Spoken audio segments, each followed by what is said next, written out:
Hey everybody, today I wanted to talk to you really quickly about cheat meals. I think that's something that comes up a lot when you're trying to, especially make a lifestyle change and you're trying to eat clean. And so essentially, firstly, what is a cheat meal? A cheat meal, in my opinion, is something that only happens, once, maybe twice a week. It's a meal, it's not an entire day. And it's something where essentially all of your dietary restrictions go out the window. If you're trying to cut back on carbs, you just forget about that for a meal.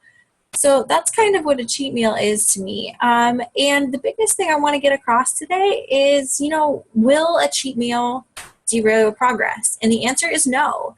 A cheat meal, if it happens, once or twice a week, it's not the same way that exercising once isn't going to all of a sudden make you fit and exactly where you want to be in terms of your goals. Eating a cheat meal once a week is not going to derail your progress.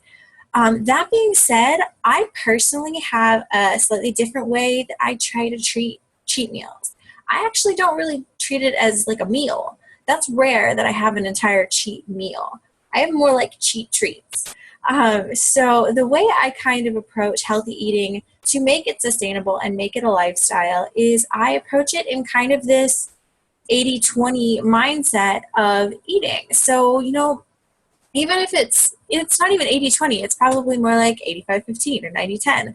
But there's only a finite amount of willpower that any person has. And there's actually been studies that have shown this. If you're interested, I'll try to look them up for you. But I stumbled across one a while back.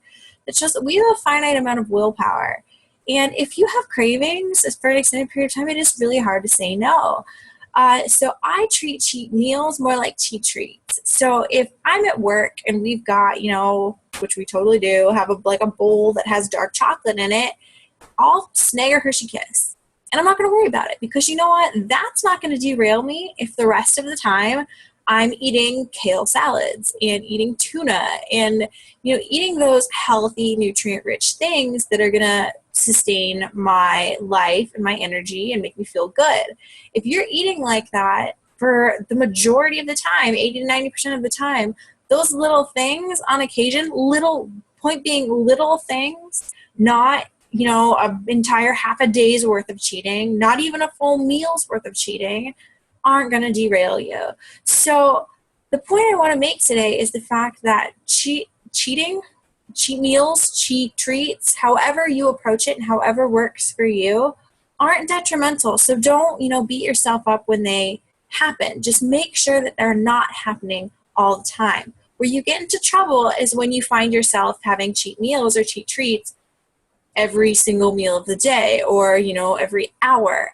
That's when those things start to derail you. So don't make them a consistent habit, make them a treat. And, when you do that, if you're having, that little piece of chocolate or, that, I don't know, burger once a week or, once a day, it's so much more special than when you have it every single moment of every single day.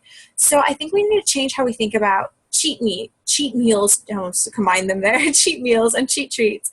I think we need to change how we think about them because they're not going to derail you. In the same way, like I said before, the same way that one workout isn't going to make you fit all of a sudden, one cheat meal isn't going to completely wipe out your progress. So that's my 2 cents about cheat meals and cheat treats. And I'd be interested to hear what you guys think about it and if there's anything in particular that you struggle with in terms of cheating.